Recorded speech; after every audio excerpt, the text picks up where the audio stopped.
Welcome back to Accelerated Learning Techniques. I'm Sunan Iqbal and we have Sangeet Ibrahim in the studio with us. Let me take you through the technique of mind mapping now. Group or team mind mapping has been found to be an amazing learning and reviewing tool. Now, what is mind mapping?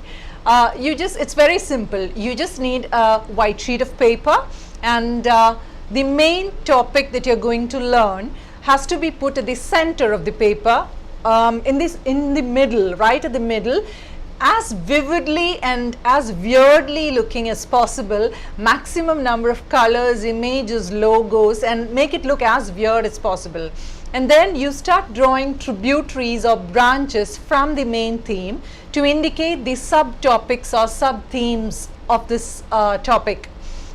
Each of these tributaries will then branch out to include all the other minute details, the date, time, place, every other detail included under that subtopic. So that's how a mind map works, and we should use maximum number of colors, images, pictures, logos, dates, and make it as vivid as possible. Let's have a look at a video which shows you a couple of mind maps so that you get a clearer picture of what a mind map is and how to go about it. Let me now request the studio to play a video. Mind maps are two-dimensional diagrams linking words and pictures together to visualize, structure, and classify ideas. Mind mapping can be a useful tool for solving problems, outlining presentations and papers, and reviewing notes. It is a particularly powerful tool for visual learners. To make a mind map, write your topic at the center of a piece of paper. Next, write down the main themes of your topic in radiating branches. Once you've done this, you can start to add related ideas as sub-branches around your main themes, or even sub-sub-branches if needed. Don't be afraid to get messy and draw lines between points or themes. One of the advantages of the mind map is that it helps you discover new relationships between ideas. If you like, you can add pictures or use different colors for each theme. When you're done, you should have a sheet of paper with an organic associative outline of your topic.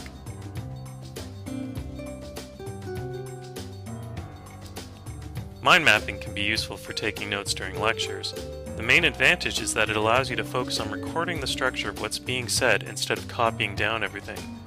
While its usefulness for note-taking during lectures is a matter of personal preference, mind mapping has been proven to be very effective for helping people map out and recall central ideas distilled from readings.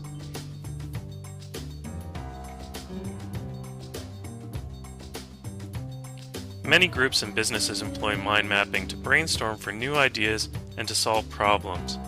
Mind mapping can be a very effective way to quickly gather and structure ideas during group work. As more ideas are added around the central topic, new connections and relations can become evident.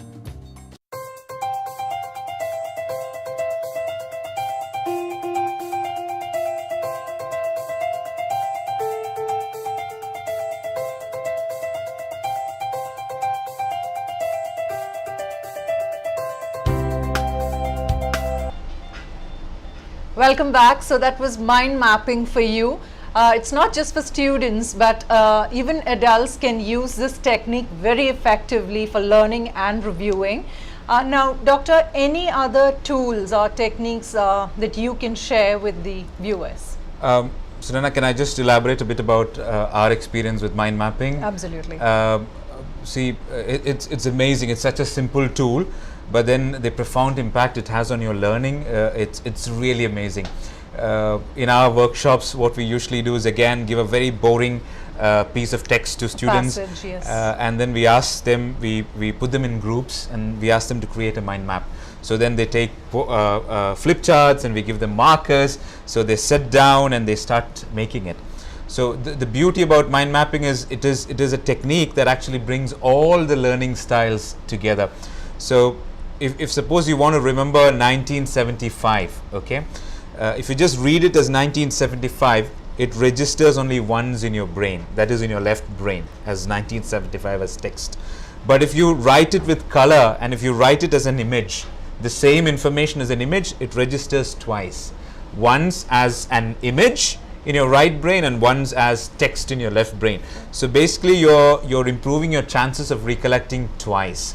Okay, plus you're sitting together and you're squatting on the floor using your hands, so your kinesthetic learning preferences are also being addressed. And then because you do it in a group, you discuss with true. You hear them say. Exactly. So you talk to your peers and you discuss, is this important, is that not important? So there's a nice activity that we do. We give them a mind map, and then once they complete it, we give them a quiz based on the topic. And they come up with the answer. Exactly, and they answer it like that, and they wonder, when did we learn? So, and this can also be used for reviewing.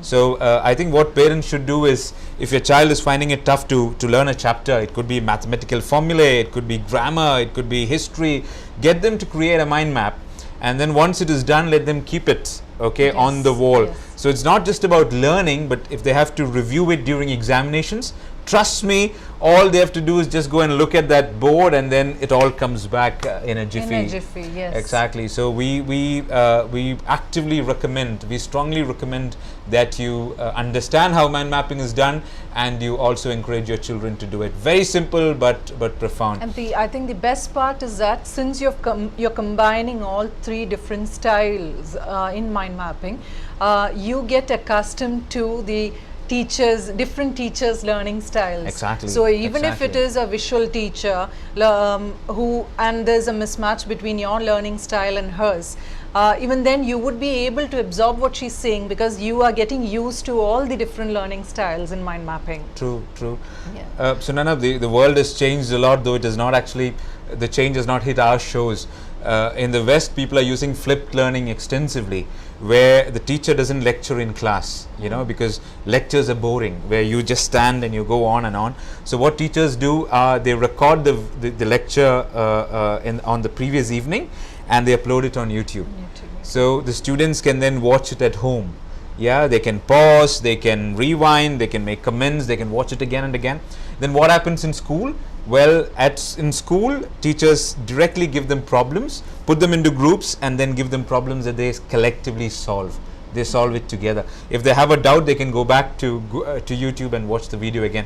So things are changing. So I would actively recommend our teachers, a lot of teachers watch our program, to embrace these simple but novel techniques that make a difference, and also for parents and children to do more research, understand it better, and also to make huge improvements in the way they learn. Any other tool that you would like to share, Sangeet? There are many, but when we sit here and discuss it, there are limitations. I would like to talk about a couple though. The first is about breaks. Taking breaks. So you're a parent, I'm a parent as well, and especially during exam time, when your child, every 15-20 minutes, when he gets up and says, I want to take a break, and normally as a parent, how would you react? I know, we say that he's getting distracted, not sitting in a point and studying. Okay, that's what we do, right? True. And then we tell them, go sit and learn. Exactly. You should not come back before an hour is through. True. But unfortunately, dear parents, that's a very wrong way to learn, because your brain gets really overwhelmed when you keep learning. Even that's why the show has got breaks. That's why we keep taking breaks every 15-20 minutes. So the most ideal way is to learn is to take breaks every 20 to 25 minutes. Now, research has proven that you always learn best at the beginning of a session, because you're fresh and new and you want to learn, and also towards the end of a session, because the session is coming. Exactly, you know that the session is coming to an end, so your brain gets alert again.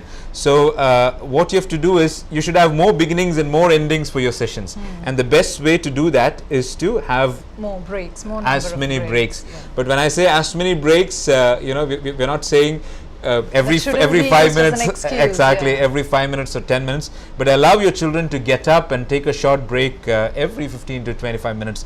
There's a lovely concept called Zeigarnik effect in psychology.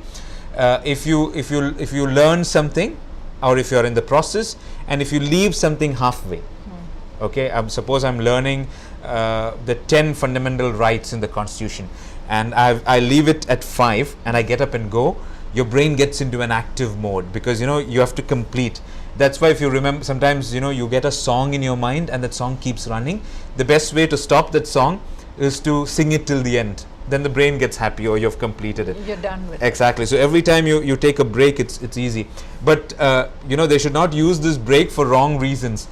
Would you want to give them any advice on what they should not use the break for? I think it shouldn't be, psychologically they say that breaks shouldn't be used for sleeping, for eating, for raiding your fridge, and not for using any of the gadgets, because that is again taxing your brain. Our main objective of taking a break is to relax your brain, so we shouldn't be taxing it further by checking your mails, listening to music and all that, because when you come back, even though you're physically there at the study table, you would be thinking about the mail that your friend had sent, or the Facebook comment your uncle has written, or the lyrics of the script of the song that you have just heard. So none of these. You should take a walk, speak to people around, wash your face with cold water. These are some of the tips that you can do while taking a break. Sleeping, a definite no. True, very true. Sunana, I remember when the next topic that I want to talk about is about spacing learning. Okay, I remember when we were doing our engineering. We were not really into learning every day. So what happens is 2 days before the examination, you download all the material, you print them out, and you start learning. We call it cramming. Trying to finish probably the whole unit or the whole chapter within a few hours. A lot of students do that. I've seen the timetable. We have seen them. It's like they devote the entire morning session to study chemistry or physics, which is a very wrong way to learn. Because in the West, even in colleges, teachers are not teaching for an hour. What they're trying to do is teach for 20 minutes and then have continuous sessions, every day, rather than have 1 or 2 sessions a week. So you should space your learning out. What I mean by spacing your learning is, do not say the first 2 hours I'm going to learn physics or chemistry. Okay, try to restrict it to 25 to 30 minutes. And there should be a mix of various subjects. Exactly. Yeah. That's another thing that I wanted to talk about. The brain learns best when you have variety. Why do you always go back to Facebook? Why do you always go back to Instagram? Because there's something new coming up, something that's exciting, so you really want to know something new. But if your brain knows I'm going to learn physics for the next 3 hours, then it slowly loses interest, and it really distracts you. That's what happens. Your mind wanders, and it's tough to come back. So it's best to have short sessions. I'm not talking about breaks. I'm talking about when you assign time for a particular subject, do not assign 3 to 4 hours. We call it spaced out learning. Okay, learn maximum for maybe 45 minutes and then bring another topic in. Shift to another topic. Exactly. Yeah. So the Zeigarnik effect is also working. Your brain is active because it's something new, and then after that you go back to another topic. What happens is, on an average, when 1 or 2 days are completed, you would still complete your assigned sessions, but portions, but you definitely end up learning much more. Another technique, that's a secret, guys. We do not mention it because it's awesome. It is something so simple, but it is awesome. Your brain tends to remember anything that is odd. Okay, anything that is awkward. I'll give you an example. Okay, think that we love giving this example in our sessions. Think that you've gone to Al-Ain and you're driving on Jabal Hafid. Okay, and while the car was curving, driving up Jabal Hafid, you see a police vehicle, and if it's in Abu Dhabi, so it's going to be a red vehicle, and there's a policeman standing outside, and the policeman is wearing a pink sari. Okay, a pink sari with an orange bindi. Just imagine a policeman wearing a pink sari and an orange bindi. Now, trust me, guys, if you have listened to this show, you'll never forget what I've said. You will never ever forget what I've said. 10 years later, if I see you in a mall and I ask you, what is that policeman wearing? You'll say he's wearing a pink sari, because it's something odd. So you can actually use that in learning. That's a nice technique. Making it as weird as possible. Exactly. Right? So I know that my son and daughter both have a portal where a lot of information is uploaded in Microsoft Word, and they have to print it. One easy way to learn is to convert that font into something unique. So typically you use an Arial font, you use Verdana, you use Bookman, Times New Roman. What you do is you convert that font into something awkward. It should still be legible, you should be able to read it, but the font should be weird. Okay, and now try it out. Tonight, if you want to learn something new, try it out.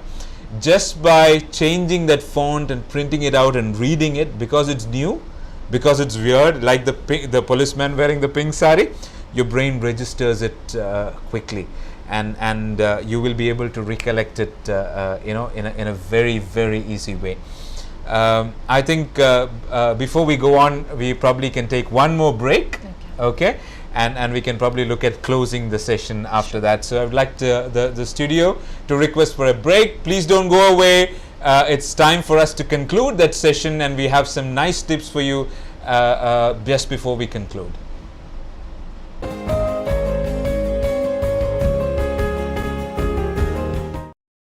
Brilliant tutorials. Coaching for all competitive examination, IIT, JEE, AIMS, NEET, and other state board medical engineering entrance examinations. Result-oriented foundation classes for class 8th, 9th, and 10th. Excellent teachers, best facilities. Our track records: 23 IIT JEE first ranks, 14 AIPMT first ranks, 23 AFMC and 19 JIPMER first ranks. 5th decade of excellence, brilliant tutorials. India's #1 brand, first time in UAE. Our branches: Al-Qisais, Karama, Fujairah, and Ajman. For more details, 042 631 622, 043 356 735.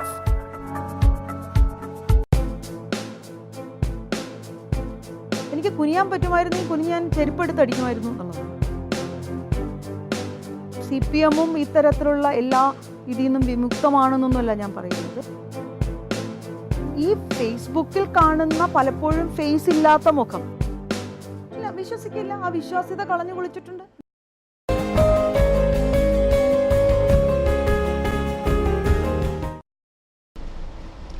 Welcome back to Accelerated Learning Techniques. We have just opened the lid to ALT. There are umpteen number of tools and techniques involved, many, many more that we would like to share, but because of constraints of time, we cannot. Well, these small changes in the way we learn, like knowing the different learning styles, incorporating the tools and techniques appropriate to the specific learning styles, including whole body learning, mind mapping, all these can bring about a phenomenal change in the way we learn and absorb things. Furthermore, it changes the attitude of the student towards learning, because we are using a skill of that student. Like for example, he's good at sketching or he's good at music. We are using that particular skill and helping him learn using that skill. So that makes his learning much more interesting and easier, and that changes his attitude towards learning definitely. Across the many years that we have spent with children, ALT has always given us amazing results. What would you like to say about that, Sangeet? Sunan, I'm so happy that you suggested this topic, and that we got an opportunity to reach out to all our viewers on this.